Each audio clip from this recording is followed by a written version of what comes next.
कैसे हैं आप लोग? आई होप आप सब अच्छे होंगे।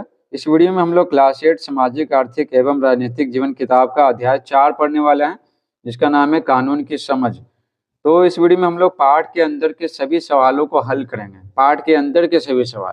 और अभ्यास का प्रश्न है ना, जैसे देखिए यहाँ पर अभ्यास का प्रश्न ये पहले ही बता चुके हैं, ये जो अभ्यास का प्रश्न है, ठीक है। तो अगर आप इसका वीडियो नहीं देखे हैं तो कमेंट बॉक्स में लिंक दे देंगे, या फिर आप सीधे प्लेलिस्ट से देख सकते हैं, ठीक है। तो चलिए इस वीडियो में हम लोग पढ़ लेते हैं पाठ के अंदर के सभी सवाल। आप सब बोल रहे थे कि अभ्यास का प्रश्न तो बना दिए, पाठ के अंदर के सवाल भी बनाइए, तो बना रहे हैं। तो देखिए, जब एक केंद्रीय मंत्री के भाई को हत्या के आरोप में सजा सुनाई गई तो वह अपने भाई को राज्य से बाहर भाग निकलने में विशेष मदद करता है। हत्या का आरोप लगाया गया, ठीक है, तो राज्य से भगा दिया बाहर, ठीक है। जो केंद्रीय मंत्री था ना, वो अपने भाई को भगा दिया। क्या आपको लगता है कि उस केंद्रीय मंत्री ने सही काम किया? तो बिल्कुल सही काम नहीं किया है। अगर वो हत्या किया है यानी कानून के खिलाफ कुछ भी काम किया है तो जाहिर सी बात है उसको सजा मिलना चाहिए, चाहे वो कोई हो, ठीक है। केंद्रीय मंत्री का भाई हो, चाहे बिजनेसमैन का भाई हो, अंबानी का भाई हो, कोई हो।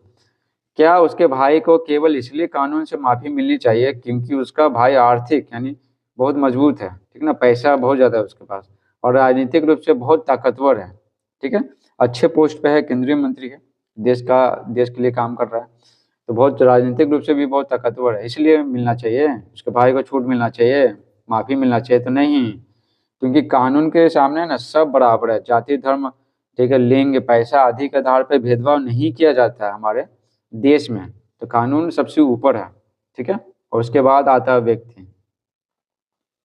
तो देखिए उत्तर लिखेंगे, नहीं, उस केंद्रीय मंत्री ने सही काम नहीं किया, उसे भगाकर वह स्वयं भी कानून का अपराधी बन गया। अगर हम अपराधी की मदद करते हैं ना तो हम भी अपराधी बन गए हैं, तो हमें भी सजा मिलेगा। उसके भाई को कानून से माफी नहीं मिलनी चाहिए क्योंकि कानून है ना सभी व्यक्तियों पर समान रूप से लागू होता है, चाहे कोई हो, नेता हो, बिजनेसमैन हो, उससे मतलब क्या है, गलत काम किया है तो सजा मिलेगा ही। और ये पेज नंबर 46 देखिए, अपनी शिक्षिका की मदद से कुछ ऐसे कानूनों की सूची बनाया जो जनता के दबाव में वापस ले लिए गए हैं। आप सबके लिए स्पेशल है ना, पेज नंबर भी लिख दिए हैं कि किस पेज नंबर में सवाल दिया हुआ है, ठीक है, ताकि आपको ढूंढने में कुछ भी दिक्कत नहीं हो किताब से पढ़ने में। तो अगर आप चैनल पर नए हैं तो चैनल को सब्सक्राइब कर लें और इस वीडियो को लाइक कर दें।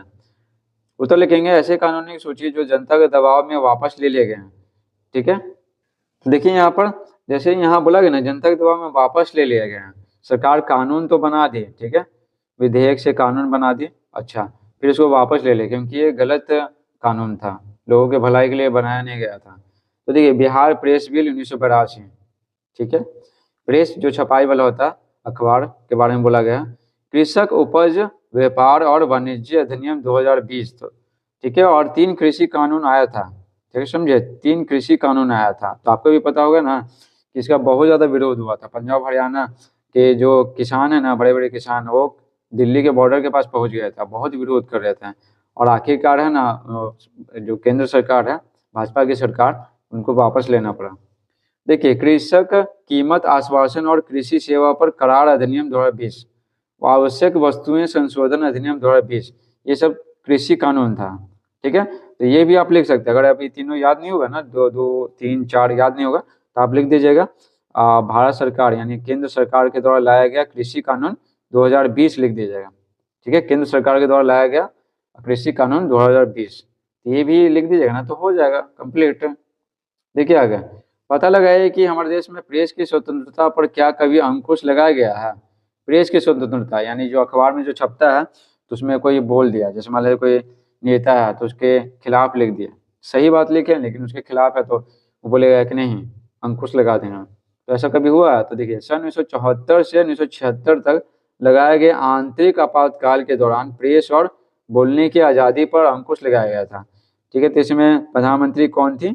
तो प्रधानमंत्री है ना, इंदिरा गांधी थी, ठीक है। आपातकाल चला था 1974 से 1976, तो उस समय प्रेस और बोलने की आज़ादी पर न रोक लग गया, ठीक है।